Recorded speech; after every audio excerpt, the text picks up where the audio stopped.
Eng hayajonli damda xalq diplomatik guruhidagi nishonni topshirish marosimida sizdan ko'rib hammangiz uchun katta rahmat.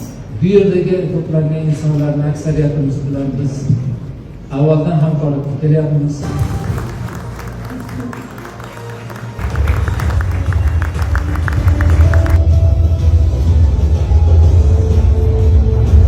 Sherzodxon Tojiddinxon o'g'li Qudratxo'jayev, O'zbekiston Milliy media gazetasi raisi, O'zbekiston jurnalistika va ommaviy kommunikatsiyalar universiteti rektori, siyosiy fanlar doktori, professor.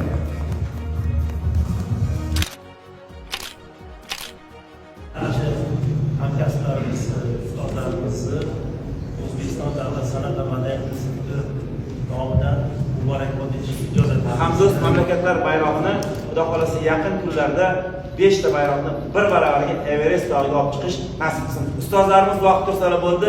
Yagona aytadiganimiz Olg'a O'zbekiston. Assalomu alaykum aziz do'stlar, ustozlar.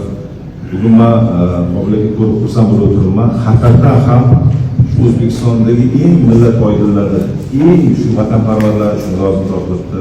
Mana birinchi akademik ustozimizdan boshlaganingizga katta rahmat. Farruh Karimovdan butun dunyo taniydi, hamma biladi. Mana yosh hurmatli rektorlarimiz, hamkasblarim, sizlar ham mana juda ko'p ishlayapsiz. Katta rahmat.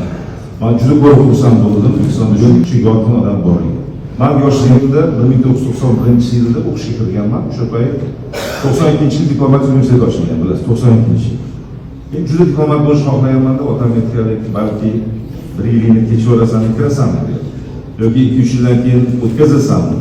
Lekin ichimda jurnalistlik kuchli edi. Keyin qaysidir davrda 97-yilda Jahon axborot agentligida tashqi ishlar vazirligida eshittirmoqchi. Yana hayotimda bir voqea bo'lgan, shu xalaqit bergan va ichimda doim menda diplomatiya qiziqarlik bo'lgan, armonim bo'lardi.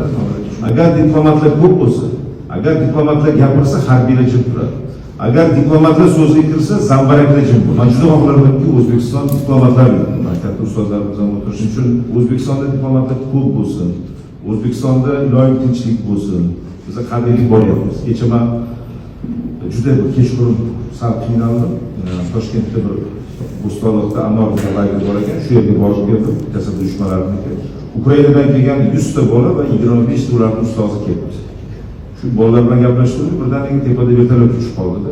Endi vertolyot o'zi aylanib yurdi.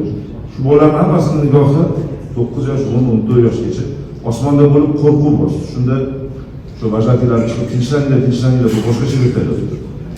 Ukrainadagi bolalar vertolyot uchsa, dron uchsa, qanaqadir bir tepadan boshqacha ovoz kelsa, hammasi xavotirga bo'ladi. Toshkent shahri bekor keltirilmagan, mana shu 100 ta bolaga ham bugun shu lager hurmatli prezidentimiz tashkil qildilar.